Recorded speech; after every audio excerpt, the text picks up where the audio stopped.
अस्सलाम वालेकुम, मैं हूं अफीफ़ा राव। आप देख रहे हैं बागी टीवी। सबसे पहले हेडलाइंस। सिंध हाई कोर्ट ने साबिक वफाकी वजीर कामरान माइकल की जमानत मंजूर कर ली। अदालत ने कामरान माइकल को जेल से जमानत पर रिहा करने का हुक्म दे दिया। साथ ही अदालत ने शरीक मुलजिम जावेद मखदूम को भी जमानत दे दी है। नैब ने मुलजमान को केपीटी में प्लॉटों की गैर कानूनी अलॉटमेंट केस में गिरफ्तार किया था। सूबाई वजीर फयाजुल हसन चौहान ने कहा कि फजलुर रहमान ईंट मारेंगे तो उन्हें पत्थर से जवाब मिलेगा। बारिश के बाद धरने के शुरका को सहूलियात फराहम की जा रही हैं। फजलुर रहमान से मुतल्लिक हकाइक सामने आए तो अवाम और मीडिया अपने कानों को हाथ लगाएंगे। मेरे पास मौलाना फजलुर रहमान से मुतल्लिक बहुत हकाइक मौजूद हैं। तेजगाम हादसे की इंक्वायरी दरखास्त की समाअत 22 नवंबर तक मुलतवी कर दी गई। इस्लामाबाद हाई कोर्ट में तेजगाम हादसे की इंक्वायरी के हवाले से दरखास्त पर समाअत हुई। इस्लामाबाद हाई कोर्ट ने वफाकी हुकूमत को नोटिस जारी करके जवाब तलब कर लिया। एहतसाब अदालत लाहौर में Chaudhry sugar mills money laundering case की समाअत हुई। साबिक वजीर आजम नवाज शरीफ की एक रोज़ की हाजिरी से इस्तिस्ना की दरखास्त दायर कर दी गई। शरीफ मेडिकल सिटी का मेडिकल सर्टिफिकेट भी अदालत में पेश कर दिया गया। अदालत ने आज नवाज शरीफ की हाजिरी से इस्तिस्ना की दरखास्त मंजूर कर ली।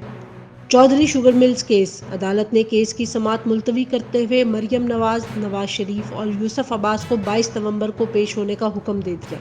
अदालत ने नैब से इस्तफसार किया कि केस का रेफरेंस कब दायर किया जाएगा, जिस पर नैब प्रोसिक्यूटर ने कहा कि रेफरेंस जल्द ही दायर कर दिया जाएगा। मुस्लिम लीग नून की रहनुमा मरियम नवाज एहतसाब अदालत में पेश हुई।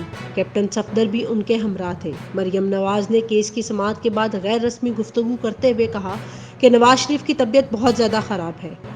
नवाज शरीफ को इलाज के लिए फिलफौर बाहर भेजना चाहिए। सहाफ़ी ने मरियम नवाज से सवाल किया, क्या नवाज शरीफ बैरून मुल्क इलाज के लिए रजामंद हो गए हैं, जिस पर मरियम नवाज ने कहा कि मियाँ साहब रजामंद हुए या नहीं, ये अलहदा बहस है। नवाज शरीफ का इलाज जहां मुमकिन है वहां से करवाना होगा। करतारपुर राहदारी पर भारत के इनकार के बाद पासपोर्ट और रजिस्ट्रेशन की शर्त बहाल कर दी गई है। सफारती ज़राए के मुताबिक मुमकिन नहीं कि भारत पासपोर्ट चेक करे और पाकिस्तान ना करे। पाकिस्तान ने 1 साल के लिए पासपोर्ट और 10 रोज़ कबल रजिस्ट्रेशन की शर्त ख़त्म की थी। दोनों मुमालिक की जानिब से यात्रियों की फहरिस्त के तबादले पर काम शुरू हो गया। अमीर जमात इस्लामी सेनेटर सिराजुल हक ने सेनेट इजलास से खिताब करते हुए कहा कि हाफिज हमदुल्ला की शहरियत मनसूखी से कौम की दिल आज़ारी हुई है। तहकीकात होनी चाहिए कि नादरा ने अपने जुल्म का कफारा किया या नहीं। मौजूदा हालात में मुल्क और जमहूरियत बंद गली में है। खुद को टीपू सुल्तान कहने वाले के दौर में सकूत कश्मीर हुआ।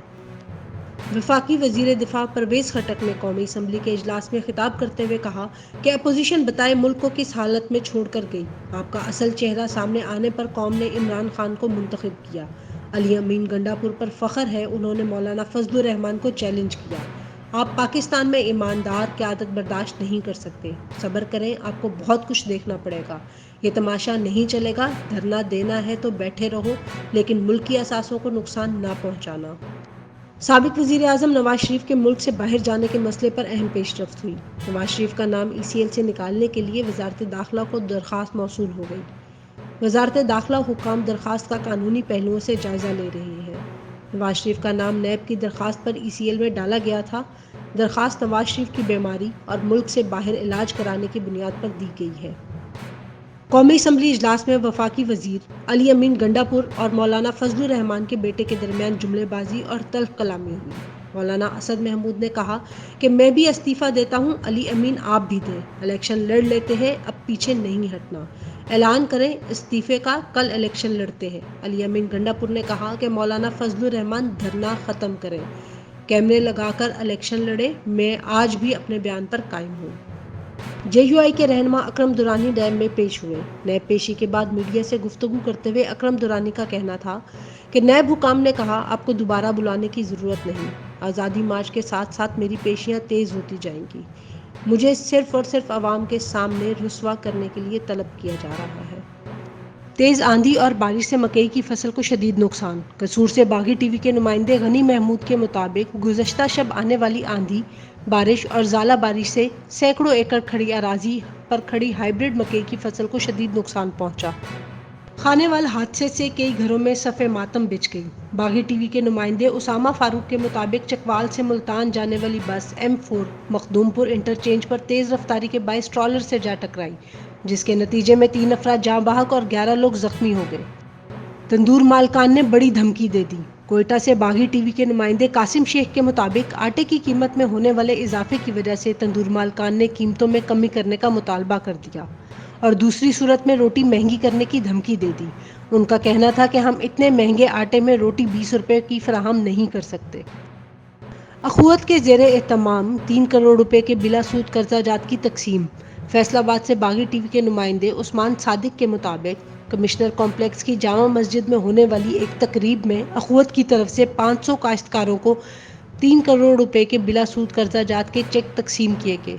इस मौके पर डिवीजनल कमिश्नर महमूद जावेद भट्टी, अखुवत के रीजनल मैनेजर खालिद महमूद और दिगर भी मौजूद थे।